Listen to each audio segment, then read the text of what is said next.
राजस्थान में लोकसभा चुनाव के परिणामों पर प्रदेश की सियासत को लेकर बहुत कुछ निर्भर करेगा।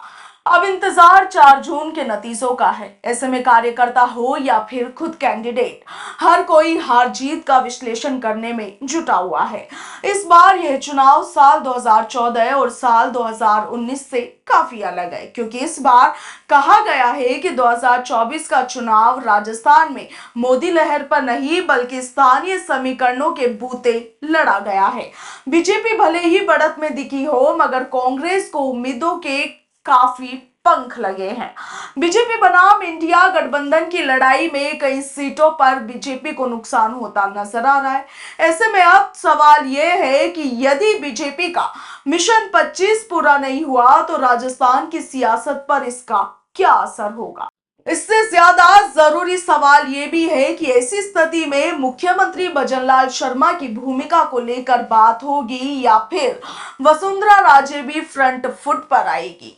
ये चर्चा इसलिए क्योंकि पूर्व सीएम वसुंधरा राजे के बेटे दुष्यंत सिंह झालावाड़ 12 सीट से चुनावी मैदान में है। पूर्व मुख्यमंत्री अपने बेटे को जिताने के लिए खुद भी मैदान में उतरी थी, जबकि राजस्थान की अन्य सीटों पर प्रचार के दौरान वह सक्रिय नजर नहीं आई, जबकि स्टार प्रचारकों की सूची में उनका नाम शामिल था।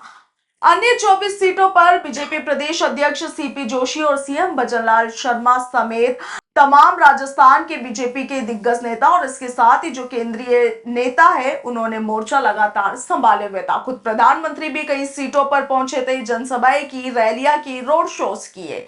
ऐसे में अब कहा यह जा रहा है कि झुंझुनू, सीकर और चूरू में कोई एक या फिर दोनों सीट कांग्रेस के खाते में जा सकती है। साफ तौर पर बीजेपी का मिशन 25 इस बार मुश्किल में नजर आ रहा है। जानकारों का मानना है कि बीजेपी को 16 से 17 सीटें और 7 से 8 सीटें इंडिया गठबंधन को मिल सकती है। अगर ऐसा हुआ तो बीजेपी को इससे बड़े नुकसान की स्थिति में वसुंधरा राजे को कमबैक करने का मौका मिल सकता है। चुनाव के बाद वसुंधरा राजे को लेकर अलग अलग तरह के कयास लगाए जाते रहे हैं। चर्चा इस बात की भी है कि राजे अपनी नई पार्टी बना सकती है और अपने गुट के नेताओं के साथ अलग भी हो सकती है।